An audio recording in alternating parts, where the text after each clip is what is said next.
Charles Dickens is one of history's most celebrated storytellers. His ability to create emotionally compelling characters with deep layers to their personality is unmatched.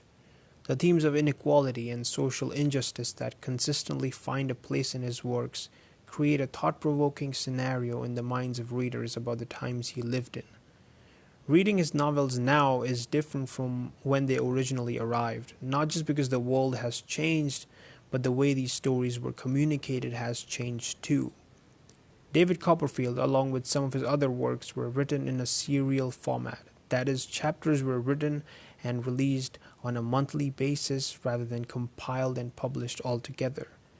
I assume this form of writing is like the 19th century version of Netflix shows, with episodes getting added each month.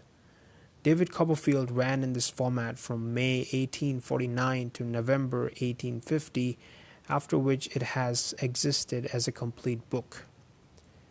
When it comes to the contents of this novel, it is actually an autobiography disguised as a fiction. David Copperfield is Charles' own personal story. By giving it a fictitious dressing, we are left to conclude what parts exactly fit into his own life.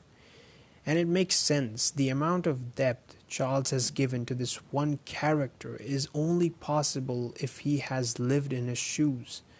The difficult upbringing, the anxiety of growing up, the regret expressed for bad decision making, the innocence of the youth, and the depression after losing a loved one. These are very deep emotional subject matters that the story confronts head on, and the detail with which they are described, you can tell Charles had a personal experience with all of them.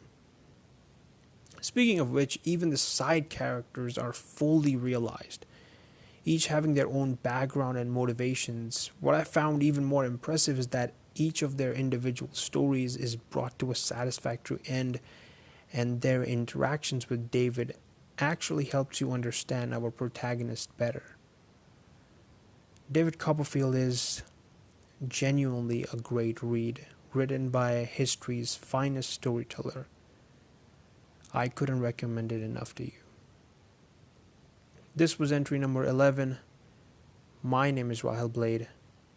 Thank you so much for listening.